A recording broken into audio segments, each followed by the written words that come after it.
Yo soy de acá de Paipa, nacido aquí en Paipa. Mis padrecitos son de Paipa. Mi hijo es de Paipa. Y todo soy de Paipa. Sí, Paipita es, digamos que el huevito desde donde nos hemos movido, hemos salido, he salido, he estado en distintas partes, pero siempre Paipa es como el polo a tierra. Aquí está mi familia, mi tierra, mis abuelos, mis amigos. Yo soy muy, como su merced dijo, del lago, de la montaña. Me gusta mucho el deporte, me gusta vivir tranquilo. Entonces, Paipa es lo mejor. Esa biblioteca tenía una cosa muy interesante para nosotros los que crecíamos en provincia, que era lo que hacía Planeta, lo que hacía la editorial Planeta. Entonces, gracias a lo que venía de Argentina y de España, pudimos los que vivíamos en provincia tener el conocimiento al alcance de la mano. Entonces teníamos la enciclopedia básica de Planeta, pero teníamos también la de ciencia, teníamos también la de lugares, había una que tenía el Mediterráneo, Europa, Asia, no sé qué, comentada. Teníamos los diccionarios, pues que maravilla de diccionarios, uno rojo enorme, lo busqué pero no lo encontré, uno enorme de Planeta, chéverísimo. Teníamos los atlas, enciclopedia de lugares, enciclopedia de biografías, que ahora las vamos a ver. Y el tema de Planeta fue clave, creo que para empezar a enamorarme de las cosas, de interesarme por el mundo, digamos. Y ahí pues aparecieron las primeras bibliotecas ya pues más allá de mi casa. Está la del pueblo, aquí la de Paipa. Tuve una tía también profesora que murió hace poco, y digamos que es una otra mamá, y ella tenía una amiga que afortunadamente era la bibliotecaria del pueblo, y con ella pues tenía influencias para entrar y podía ver esos enormes atlas, mapas antiguos, y pues para mí eso era la explosión de la mente. Y esto era un bosque de pino, pátula y de acacia que nos invadió, ¿no? Nos invadió a mitad de siglo todo Colombia, lo reforestaron con eso, tristemente una mala decisión. Pero poco a poco gente como mi suegro quitaron todas las acacias y los eucaliptos y empezaron a sembrar todos los nativos. Y ahí vamos. Íbamos con mis hermanos y con mi papá y con mi familia. El plan era en las fincas de mis abuelitos, pues ir a llevar la leche, a traer la leche, a hacer paseo de olla.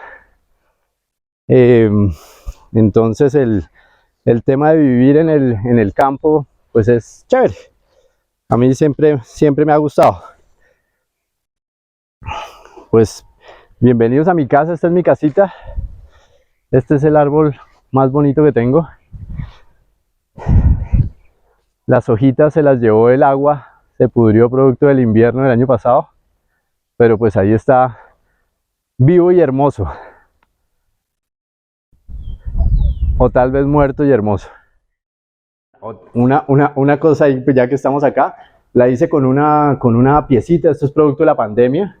Entonces en la pandemia todos nos apretó el asunto. Aquí teníamos una placa y teníamos otra idea en la cabeza, y producto de la pandemia, en ese momento yo era el director de escuela en la universidad, en la UPTC, y hacía las reuniones, me venía para acá en bicicleta con el maestro y empezamos a organizar la cosa. Y como ustedes ven, es la repetición de 32 piecitas todas iguales, dando vueltica, un tema de eficiencia de recursos que trato de comunicar a mis estudiantes.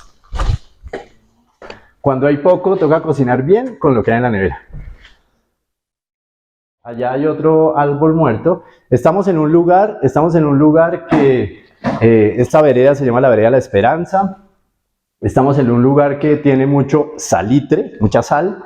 Y este lugar que ven allá detrás de los árboles es la casona del Salitre, esta casa, tal vez una de las haciendas más importantes de Boyacá, donde durmió Simón Bolívar, estuvo ahí antes de Subidas, el Pantano de Vargas que está en esta dirección, y está allá detrás de esos arbolitos. Esto es un pantano, esto en una época tenía más agüita, y es un sitio donde migran muchas aves.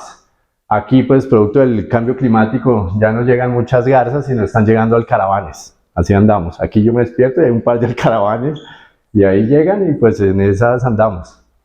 Y ahí está la casona del Salitre, entonces estamos mejorando el vecindario. Corriente, ¿no? Yo soy como Montecorriente, entonces no me gusta tener la biblioteca así, ni temática, sino yo voy cogiendo y hago grupitos de lo que voy trabajando y de lo que voy pensando. Entonces, por ejemplo, este grupito aparece acá sobre la mesa, y esto es lo que estoy construyendo para hacer un fragmento de mi clase. ¿Sí? Yo digo que yo no soy arquitecto, sino yo soy un profesor de arquitectura. Entonces yo lo voy construyendo, entonces este grupito tal vez la otra semana está acá, y es así, digamos que es así. Y digamos que así lo veo, las cosas muy formales, muy estáticas, digamos que me cuestan mucho trabajo, me cuestan mucho trabajo. Entonces siempre he tenido mis bibliotecas así, en el piso, sobre la cama, sobre la mesa. La iba a armar dentro del mueble, pero dije, yo no soy así, entonces va sobre el mueble como soy yo. Vamos a arrancar con los diccionarios, que como toca, entonces se arranca por el nombre de las cosas. Entonces les comentaba que los libros son ventana, pues, y obviamente, como todos son, si uno copia a uno es plagio, si copia a muchos es investigación, entonces uno siempre copia a muchos. Entonces hay un profesor de la Católica de Chile que se llama Fernando Pérez,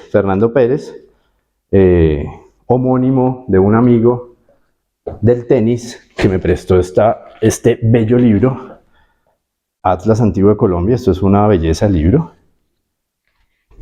Ahí podemos ver que acá. Es una belleza de libro, esto es un lujo. Es un lujo. Mira estas cosas hermosas de época bien hechecitas. Entonces les estaba contando de los diccionarios. Y Fernando Pérez dice que uno decide cómo usa las cosas. Y yo lo parafraseo y digo que uno decide cómo usa el conocimiento, lo que lee, si lo usa como espejo o como ventana. Él dice como manto, pero a mí me gusta verlo más como ventana. Como espejo o como ventana. Entonces, si uno lo usa como espejo, está viéndose uno mismo y entonces se vuelve el erudito de las cosas y no sé qué.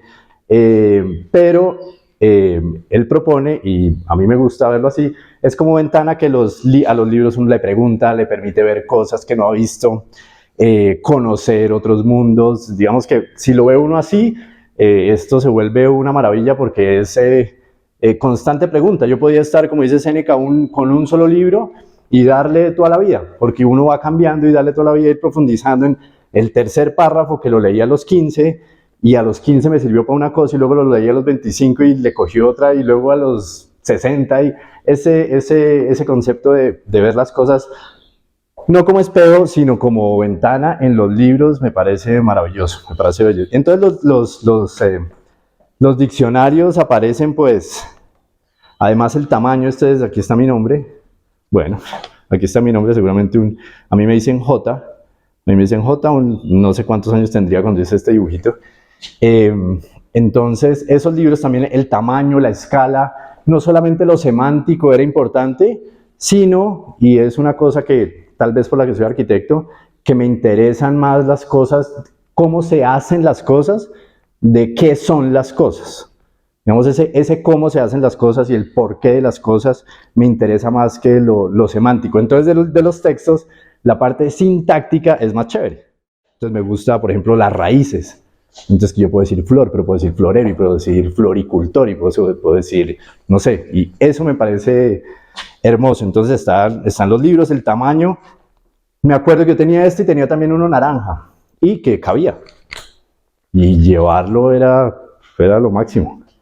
Aquí hay otro también, este es otro, como les comentaba, gracias a que suben las cosas de Argentina y a que bajaron de España, pues maravilloso. Está este de sinónimos y antónimos. Estos fueron el Google por mucho tiempo de nosotros en la casa. Entonces, el Larousse ilustrado. Estos son diccionario normal, palabras, y este tiene lugares, autores, literatura, etcétera, y ese fue una maravilla. Aquí vuelve a aparecer mi padre, que pues siempre mi familia es, digamos que lo construyen todos mis vínculos, y con mi padre hacíamos muchos crucigramas.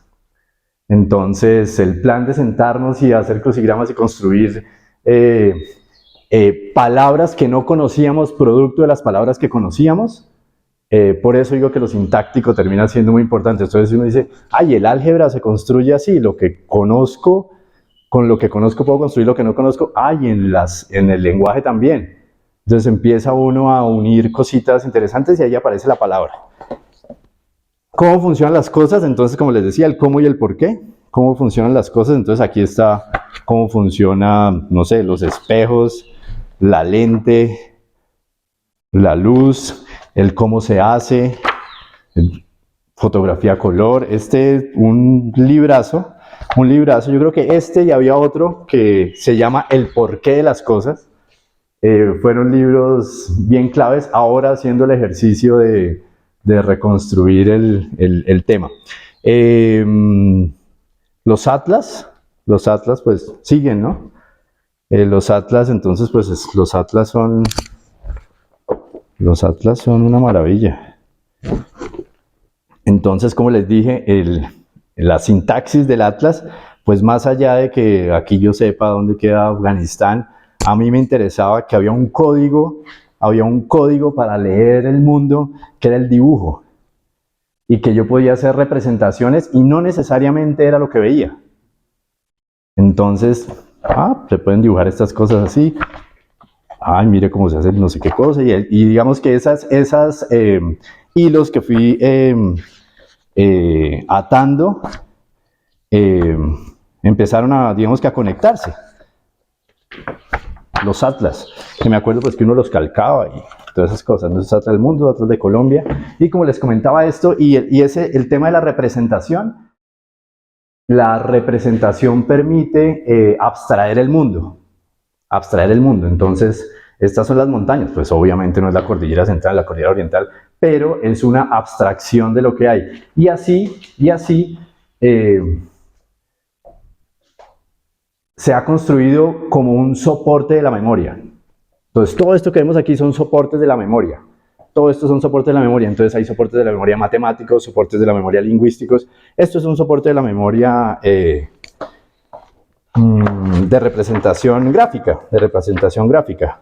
Y esta es una combinación linda de todo en uno. Entonces, hay texto, hay mapa, hay dibujo. Es una belleza. Yo le echo la culpa mucho a este libro. Este libro creo que para mí fue muy importante, el discurso del método de Descartes o Descartes. Creo que así como les decía, que cómo funcionan las cosas, entender que uno podía ser ordenado, que uno podía ser sistemático, que podía haber una secuencia lógica sin ser restrictiva para andar, fue muy importante para mí. Entender que el tipo la logró a punta de las reflexiones objetivas y metafísicas él mismo, y que la reina le dijo, por favor, ayúdeme a escribirlo, y se murió haciéndolo porque no aguantó el frío nórdico. Este tema del discurso del método me parece muy interesante, que arranca uno desde la evidencia. Él es evidencia, uno después divide las vainas, luego las organiza, las arma, y después hace enumeraciones, dice él, enumeraciones y revisiones. Entonces esos 4 punticos ahí empezaron a decir, oiga, venga, y entonces ya empieza la lectura y empiezo a leer la biblioteca de mis papás y empiezo a leer filosofía. Aparece, bueno, voy a desordenar un poco, Aristóteles, Platón, digamos que todos los clásicos Y creo que con los clásicos es suficiente. La vida es corta, entonces no me agobio de tener que leer mucho. Entonces creo que los clásicos son suficientes. Está este librito que tiene el nombre de mi mamá en la portada. Y aquí dice una cosa interesante del pensamiento aristotélico, dice, subrayado por mí, como en todo, remontarse al origen de las cosas. El origen de las cosas le permite a uno ir para allá, así como aquí está en los diccionarios, está la etimología, la raíz, aquí el origen de las cosas, por eso tal vez la lectura de la filosofía. En Aristóteles, ¿qué será? También hay una cosa de Aristóteles interesante. Bueno, están todos, ¿no? Lógica, poética, no los tengo. El que tiene que ver con el arte, la arquitectura, es la poética. Hay una cosa ahí bonita que es entender el arte como imitación. Imitación de técnica, no imitación de imagen. Entonces ahí uno como que lo malentiende, no, o bueno, se ha entendido mal, digamos. Entonces uno lo que imita como buen simio, nosotros aprendemos por imitación. Entonces uno lo que imita es la técnica, no la imagen, y ahora imitamos mucho imagen y no técnicas. Esto creo que también fue, creo que fue el robo, los libros también son producto de robos, ¿no? Entonces, el robo de una amiga de una exnovia. Entonces aquí la iba a visitar porque ya tenía una biblioteca de filosofía chéverísima y este libro salió y nunca volvió. Entonces, Parménides y Heráclito son muy interesantes porque está el tema de la continuidad, de que la historia es continua y no está ya como dato, como hecho, ¿sí? El 25 del de ayer, ¿no? El 7 de agosto. No, esto es un continuo. Estos dos son Heráclito y Parménides, son chéverísimos. Por aquí, ¿qué podemos leer? No fue jamás ni será, ya que es ahora en toda su integridad. Uno y continuo. Porque en efecto, porque el origen, ¿qué origen podrías buscarle? ¿De dónde le vendría su crecimiento? No te permitiré que me digas o que pienses que haya podido venir del no ser, porque no se puede decir ni pensar. Esto es el origen, el tema esto del paradigma ahora de que la invención, que la innovación, que todas esas cosas, y es entender, pienso yo muy poco, porque pues sin tradición no hay nada. Esto por aquí está interesante. Más de Platón, creo que por aquí no. Este Pitágoras es bonito porque Pitágoras lo asociamos con la geometría, lo asociamos con la matemática, pero en son unas máximas morales, éticas, que él la llama los símbolos, y es bien interesante. No herir el fuego con la espada, por ejemplo. Es bien chévere. Estanislao Zuleta, más venirnos para acá. Entonces, este también creo que fue muy importante con el elogio de la dificultad, que es ese ensayo famoso de Estanislao Zuleta, y los otros que tiene sobre la lectura, sobre la guerra, sobre la democracia. Esos son, digamos que este es un libro de juventud de 20s. Este es un libro de 20s y me parece muy interesante para orientar la rebeldía. Creo que al principio era muy de los diccionarios, los crucigramas, los atlas. Por aquí tengo enciclopedias. Esta enciclopedia que tiene historia del arte, filosofía, todo mezclado era digamos que como sentarse a mirar el mundo. Y pues estamos hablando obviamente sin internet, sí globalización, pero esta globalización, no la que tenemos ahora de la inmediatez. Romeo y Julieta, La Odisea, era una serie de libritos lindos, que sacaban. Esto es una biblioteca familiar. Eso estaban en mi casa, eso está en mi casa. En la casa, digo, mi casa cuando pequeño, la de mis papás. Shakespeare, sí, en Romeo y Julieta y La Odisea, tampoco había muchos. Aparecen y siempre hilando con el tema del cómo se hacen las cosas, porque aquí, por ejemplo, explican el personaje, los actos, la escena, cómo se hace la luz, dónde se pone la gente, cómo se habla, cómo se proyecta la voz. Entonces, esos cómo a mí siempre me han Los libros siempre han sido como, oiga, venga, ¿cómo lo escribió? ¿Por qué lo escribió así?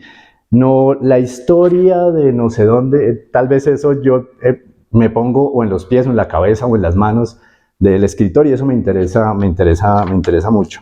Aquí hay unas cosas lindas de cómo debería ser el montaje. El montaje también es una palabra que repetiré tal vez muchos: planos, niveles, etcétera. Aquí dice, hay más dibujitos. Por aquí, a ver, por aquí había unas máquinas. Las máquinas de cómo se hacen los bastidores. Y está una cosa, aquí hay una cosa, y es que está escrito de otra manera. Ya no es es diálogo. Es diálogo. Entonces también chuleado el cómo, se puede escribir con diálogos. Como todo es el cómo, entonces Cortázar, bueno, Rayuela, ¿no? Rayuela, que se lee de no sé cuántas maneras y que tal, que arranque por aquí, todo eso, maravilla. Pero este Cronopios y Famas tiene el tema de las instrucciones.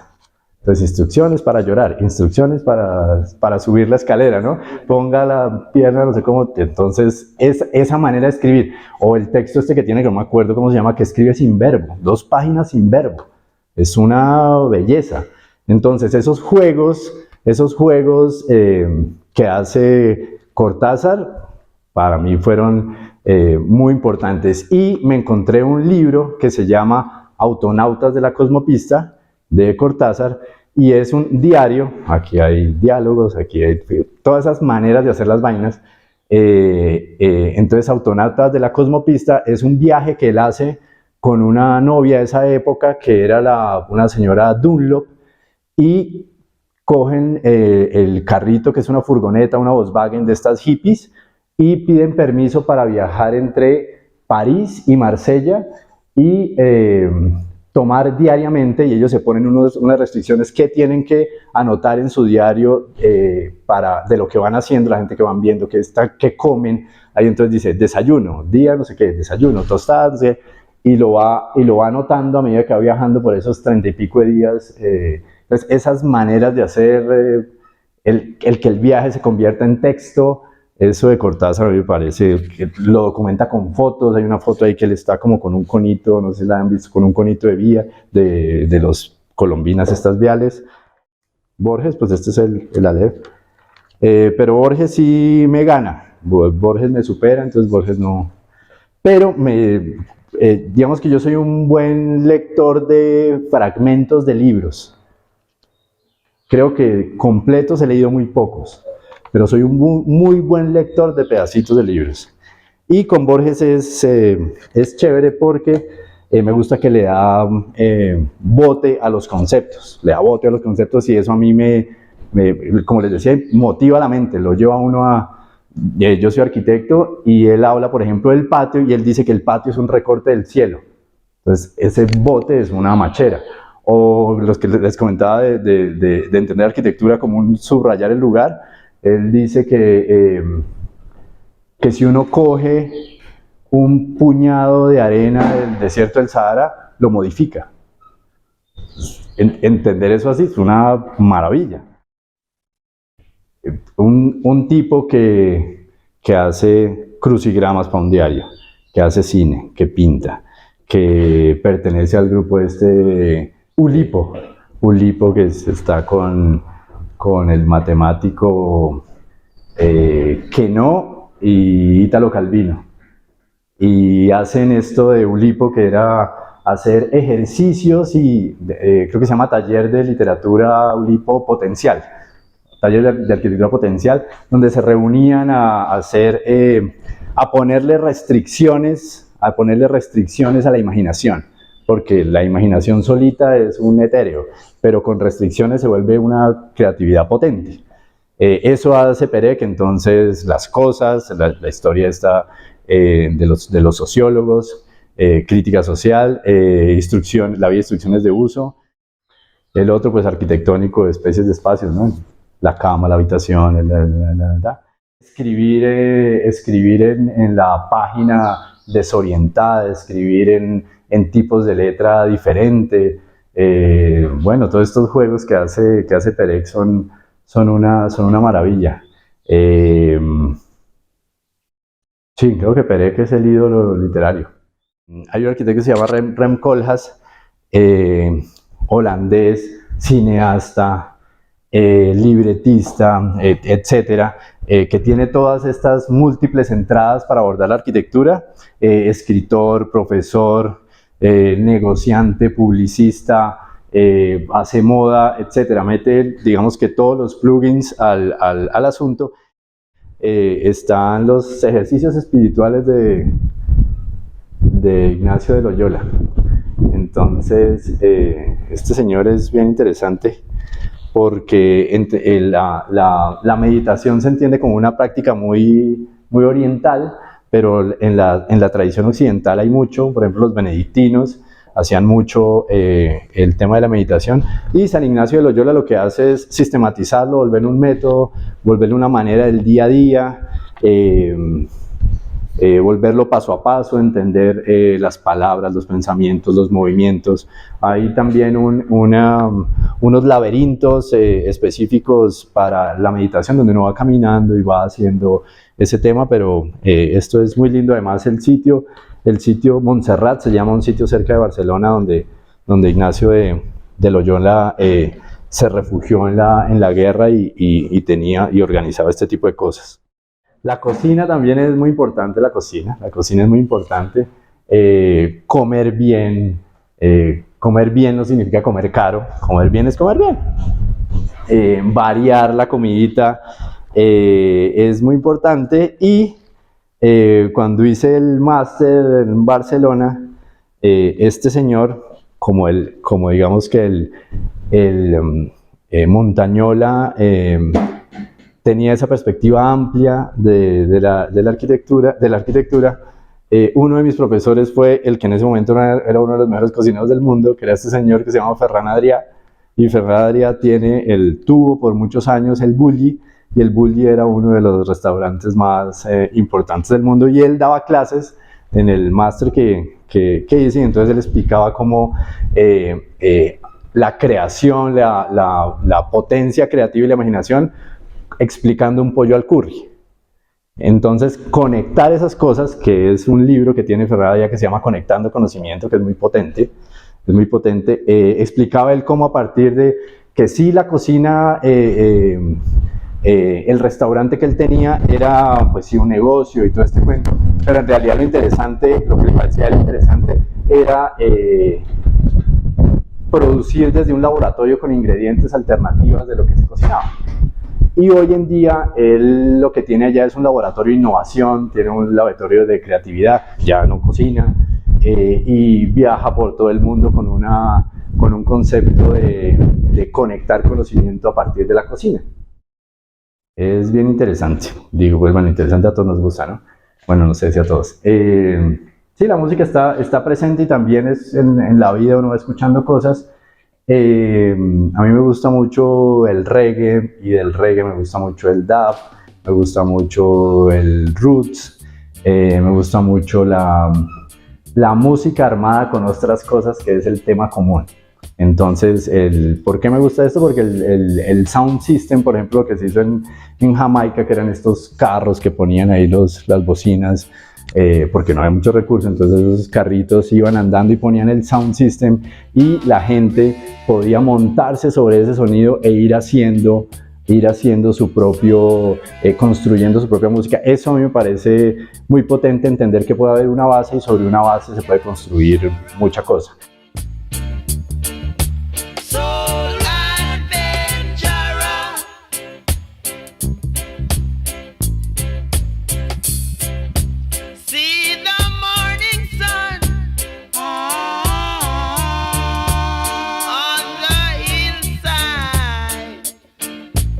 Ooh.